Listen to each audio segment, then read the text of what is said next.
all have imagination. It lets us be creative and envision life in a new way. But did you know that there is something called the sociological imagination? In sociology, to understand one's own self, we must understand the relationship between self and society. The concept of the sociological imagination was presented in 1959 by C. Wright Mills in his famous book of the same title, where he states, "The sociological imagination enables us to grasp history and biography and the relations between the two within society. That is its task and its promise. The concept is to understand the distinction between a person's troubles and public issues. At what point does something such as unemployment or trouble finding a job shift from being a personal problem to a public issue? If one person is unemployed, that is a personal problem. If 1 million out of 10 million people cannot find employment, that is a public issue." According to Mills, there is an intricate relationship between the individual and society. Whatever a person does is not just because it is of their own choice or personal preference. A behavior as simple as exercise can be looked at from multiple perspectives. For example, exercise can provide health benefits such as lowering blood pressure, maintaining a healthy weight, or send endorphins to help alleviate stress. It can be a social activity such as taking a walk with a group of friends or playing on a sports team. It can increase productivity at work and benefit the company. And it can inspire communities to take action by building walking, biking, and running trails. So, while exercise benefits the individual, it also has a larger purpose in the social world. A person benefits from being surrounded by a community that encourages exercise and makes it easier for a person to do so, but it can also have the opposite effect if a person is surrounded by a community that does not emphasize exercise. Practically any personal behavior can be looked at with a sociological imagination.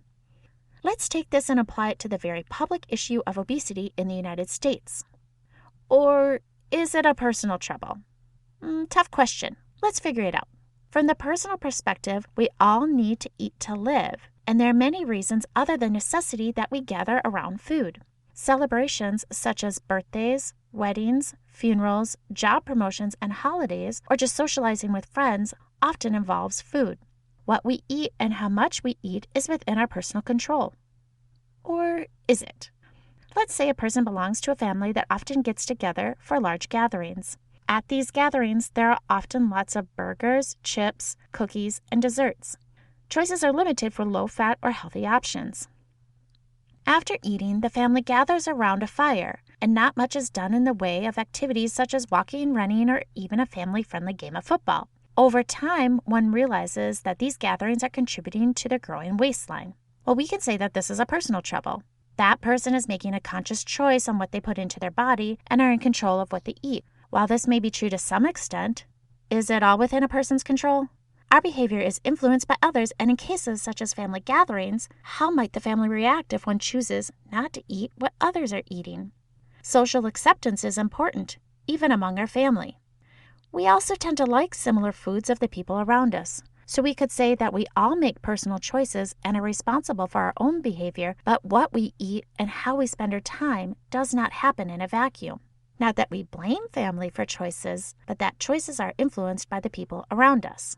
Let's take this a step further and ask ourselves what else may influence a person becoming obese, and when does a personal problem turn into a larger social issue? According to the Center for Disease Control, approximately 35% of the United States adult population is considered obese. That percentage bumps up to 69% when we consider all adults who are also overweight.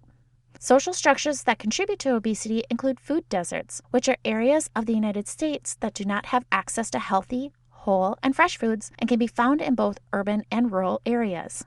These are places where it is difficult to grow healthy food locally, and there is little to no access to local markets that would carry such items. Then there are government subsidies.